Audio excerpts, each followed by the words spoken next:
Okay, we are back. This is day 68. Day 68, I think. It's either 68 or 69. You'll see it down below. We've got pretty well everything wrapped up in this building now. We have the electricals all wrapped. Inspections complete, passed. Plumbing inspection, passed. HVAC, which is the mechanical, that's passed. The only one that we have left is our building inspection for tomorrow. That's the biggest one. So I mean, like that one takes care of the fire life safety stuff. It takes care of the structure itself, a bunch of other things. I'll have to sign a VOC, which is a verification of compliance for the exterior sheeting. We've got Tyvek over top of it now, so that basically allows us to move forward with insulation and drywall, even if there's no siding. But I'll have to sign that VOC. This is kind of what it looks like up top here now. We've got you know, everything's in. The only thing they've got, and you can actually see over here, the sprinkler. So that sprinkler head, this is all steel. This is the water curtain. That's what they call as the water curtain. It's not the entirety of the building. So we've got that one there. And up top, we've got a sprinkler head that has to go in. That's basically the entire building. They have to get their sprinkler heads in first thing tomorrow morning. That shouldn't be an issue with the inspector. They'll say, okay, yeah, obviously you guys are going to put them in. System's not pressurized. We have the connection to the city, which will connect our sewer and our water lines. That's happening March 17th, I believe. They'll be out to dig up the road. They dig up to our DSSP location, connect the 2-inch water line that comes, you know, 12 feet down or something like that. They'll come and connect that, and then they also connect the sewer lines. So then we'll functional in here, but that's about yeah, like I said, probably a month and a half away, something like that. But the place looks great. Up top, we've got our fire caulking up top. So that's that red caulking. Essentially what it is they want to see a continuous barrier for fire rating in between the two units. And when we have this here, that is how you get that. You've got a joint where the drywall meets. Well, there's a crack in between there. They want to see that that's sealed so that nothing can go through. We've got all the electricals run. Guys did a really nice job cleaning that up. We've got the plumbing stacks from upstairs. Everything for this unit is actually just held within this location. That means you've got your own electrical panel, you've got your own furnace, you've got your own HRV, you've got your own hot water tank, and then you've also got your own sprinkler shutoffs. So all that's all within this, this mechanical room here. Otherwise, everything here is you know, looking pretty good. We've got everything's tidied up. Let's go and take a trip upstairs.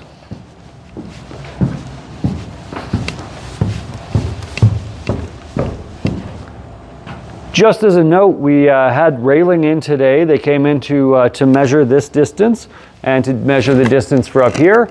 And we're just having that quoted right now. We're gonna go with something fairly simple. So it's gonna be a paint grade rail with a iron ballast in the middle. And it's gonna look good. We're pretty excited about the way that looks. We sent them some, you know, for lack of a better word for some inspiration pics, and they know exactly what we're looking for. So we'll have a quote back probably tomorrow is my guess. They said they'll work pretty quick on it. This here is actually going to be happening faster than you would think. So even though we're right now still at studs, we've got insulation will be happening in here Friday, assuming that we pass. And even if we fail on a couple items, as long as those items don't have to do with the exterior envelope, we can still continue on. So essentially this here we have, at this point, inspection tomorrow. Friday we'll have the insulation. That'll be starting, will basically roughly be done Tuesday, maybe Wednesday, depending on weather, but it's probably Tuesday. And then we've got board delivery on Thursday, and the guys are going to start boarding on Friday. They factor that they'll be done boarding of all these units upstairs, downstairs by Sunday evening. So Sunday evening, they're going to be wrapped up. But meanwhile, while they're still boarding, they're going to start on one unit, wrap that up, and I've got my taper that's going to be jumping in on Saturday. So he's going to hopefully get one of these fully taped out basically right away. And then we're going to have like a 1-week timeline from when we start board to when taping's complete. So it'll be pretty quick. We're gonna have lots of heat in here, things like that. But this one's gonna go quick because then the next weekend they're moving down to building 2. So these buildings will then be staged 1 week ahead and 1 week behind from each other. So it's going to move really fast from here visually. This here was actually the impactful stuff, the stuff that's actually difficult to achieve in such a tight span. So we had all of the mechanicals and the electricals and the fire suppression systems, the plumbing, things like that. That's the real time consumer. Once the board goes on, things move real fast. Like these things are going to, you'll be surprised. If you're following along in the videos, you're going to be really surprised. Railings are going to be showing up probably beginning of March would be my guess. Be first week of March is when we'll have all these going in. Today, I believe it's the February 11th. So, I mean, we're 3.5 weeks or so away from having that in. That's about the same time that we're expecting cabinets to go in. So typically you'll have your cabinets, you'll have all your finishing materials, doors hung, stuff like that, and your rail will all go in basically the same time. So we're excited to see that kind of progress. I mean, one thing is having all the board up and taped and textured. Once you see the prime on there, you're basically in a house. And then once you have all your cabinets in and you've got your finishing stuff, every single thing is impactful visually. So it's really good. Really excited to see this move forward. Tomorrow is a huge day for us. But anyways, I digress. Let's go upstairs.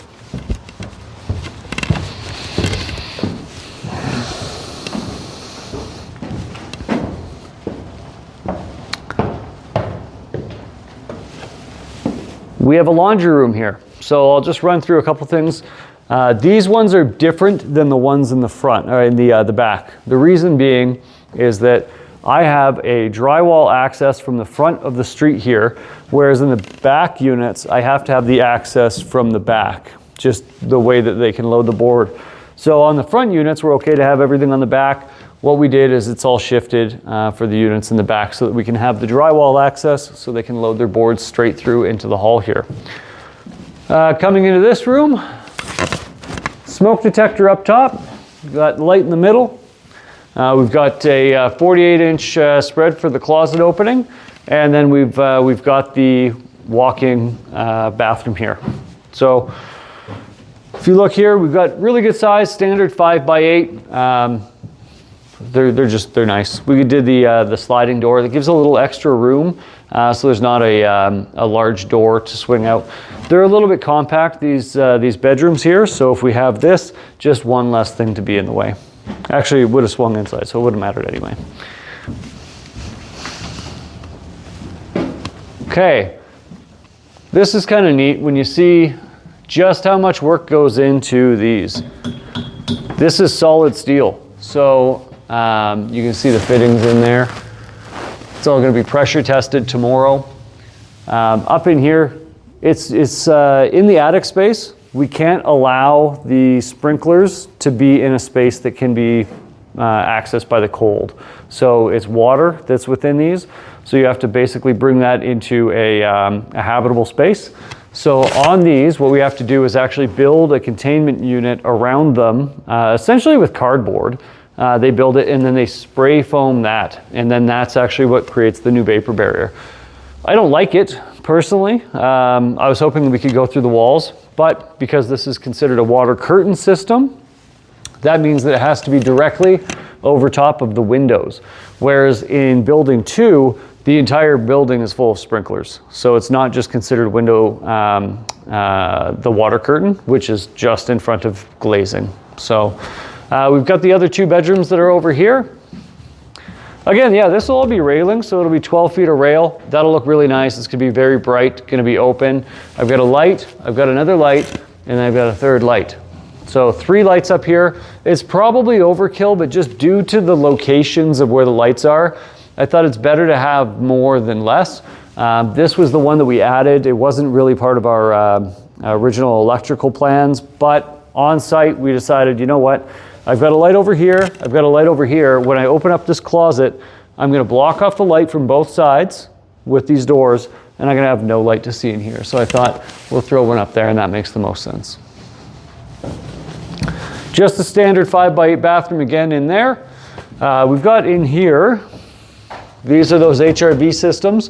The HRV is really nice. It basically allows us to get rid of having ducts running into the attic. I've mentioned this before that I'm not a big fan of having any warm, moist air going up into the attic space. Creates a possibility of attic rain. Bedroom 2. You'll notice that we have these green lines spray painted, and what this is it actually comes from our insulators. They come through as soon as I tell them, hey, we're going to be booking for inspection right away. They'll come through, they check out the houses, make sure that you know, they don't see any major issues. In this one here, originally, if you guys remember from back in one of the other videos, I tried to have them spray all of the rim joists prior to installation of everything. It was just too cold, so they weren't able to. So what ends up happening is you progress anyways, you get your HVAC in, your plumbing, and all the rest of it, but you still have to seal up those rim joists. So they can access everywhere from down below with the exception of these green locations. What we end up doing now is once we've passed inspection, it can happen before, but I typically wait until post-inspection. We can cut this open, and then that basically allows them to access for spray foam. Then what you do is you actually put backing in and support all of the joints, screw it, glue it, and make sure that it's nice and level so that you don't have any issues. Especially given that these are going to be LVP, we have to make sure that this is nice and flush. So we've got over here the HVAC system. So we've got the duct running up and the screen. The guys have actually missed the screen on unit, geez, what is that? 102. They missed it on that one. They're going to be coming back to move a couple of things anyway. It's pretty minute, but they're going to catch those when they do that. Otherwise, that's the second floor. It's nice and clean. You guys have gotten you know, a little bit of an update, but if you've watched a bunch of the videos, you've seen that this is, you know, similar to where it's been before. So let's go down to the basement. There's actually quite a bit of progress down there.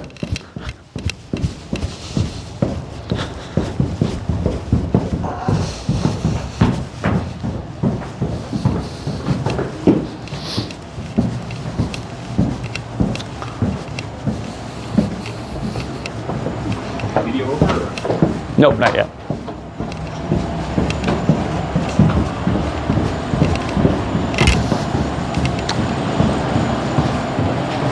Okay, so we're down in the basement now, and this one here, hang on a second, I'm just going to go and turn this off.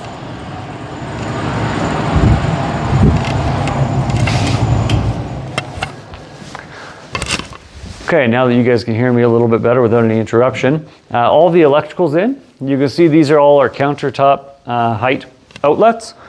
These outlets, you'll see they're different from some of the other outlets, and I'll explain why. This here is called a gasket box, and essentially what happens is once they insulate here, they have a vapor barrier that goes over top. That vapor barrier presses over top of here, and then when they cut out the drywall, well, the drywall's anchored, it gets screwed in, it causes a pressure fit, and when they zip the inside of this out, the drywall then forces the poly to seal up against this. And so that basically eliminates the air travel. So you'll see that that is on basically all the exteriors. And then you'll see over here, because we don't have that, this is going to be just a metal box. These ones here, you have to have metal boxes if you're on the party wall. The party wall has to be fire rated, and you can't use those unless you have a box, a plastic box that has a fire rating to it. I've heard that those exist. I don't think I've ever seen them actually pop up, but every once in a while somebody tells me, oh yeah, you can do it with a certain type of box. But what works just as well is using a metal box, and then you use a putty pack that goes around the back and seals all that up. Okay, same deal right in there. So these are all looking really nice. This again, I don't know if we mentioned this in the last video, but I felt like this was getting a little tight. We've got a cabinet that starts roughly right here. And so when we were coming down the stairs, we thought, I need to see a little bit more, because it came out to about here before, and I thought that feels pretty tight. But what we could do is we could just cut this back. It looks like we cut it back like roughly 16 to 18 inches. Kitchen will be going in, like I mentioned, upstairs. They all happen roughly the same time. So you have your railing, you'll have the doors and casings and things like that all put on about the same time as you get your cabinets in. They're typically within the same week.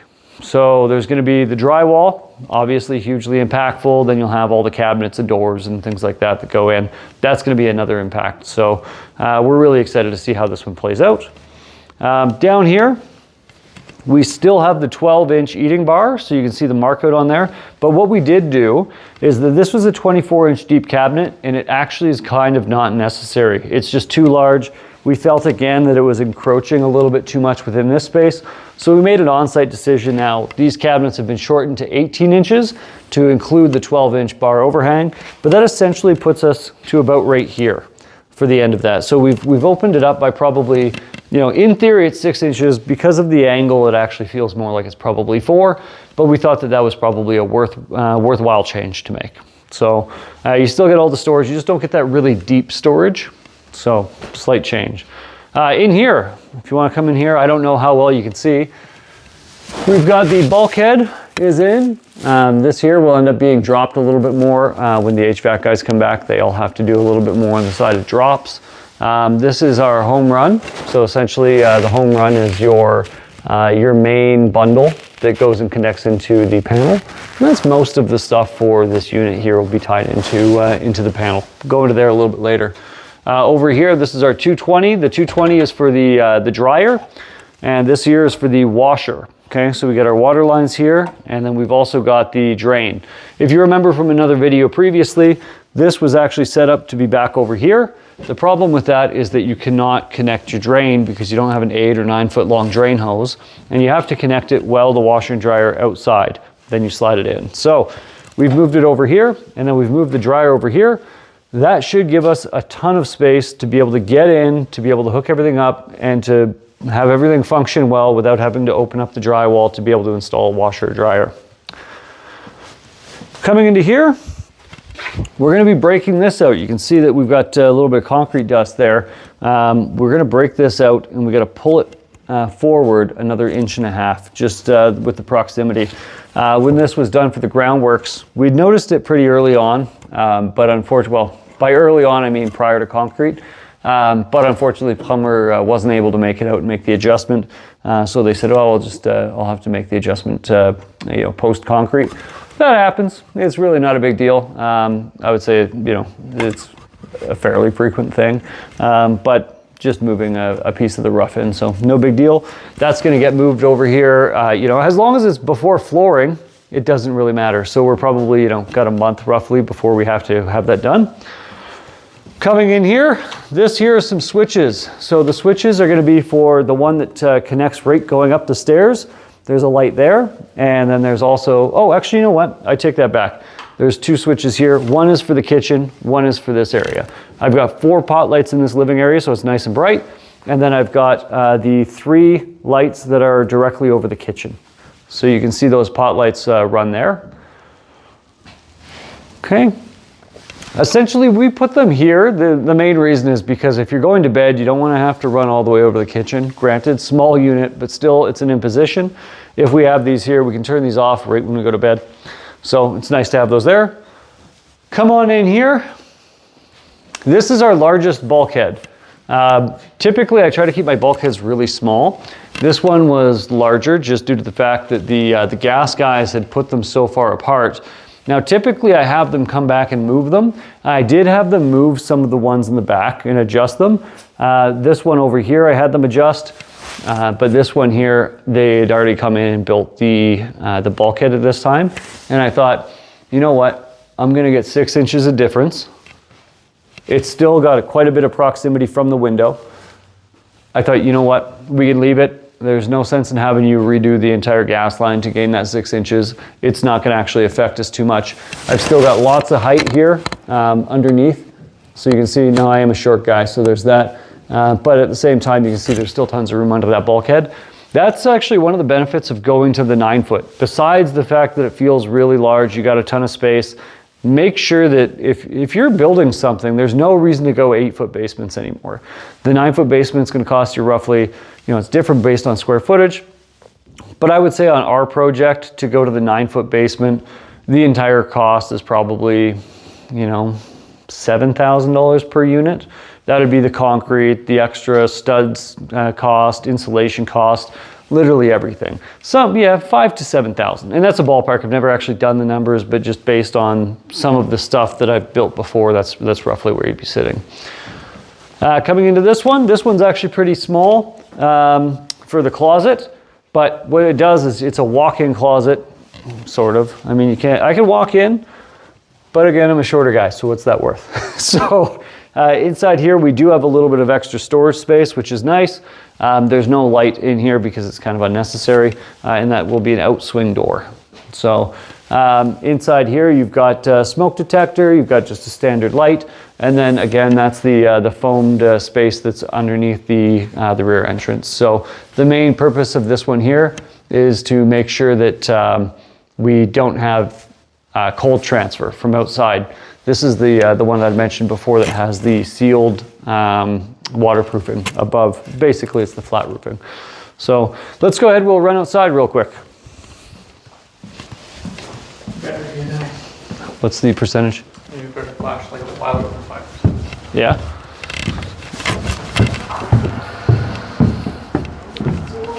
Okay, let's do it real quick. Okay, another thing that we like to do is make sure that our sites are really clean.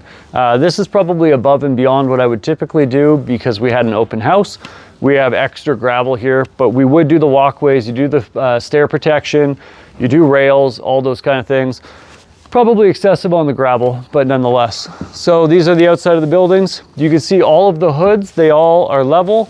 These pieces here for our sumps, those are all at the same height. If you come back out this way, go against the building.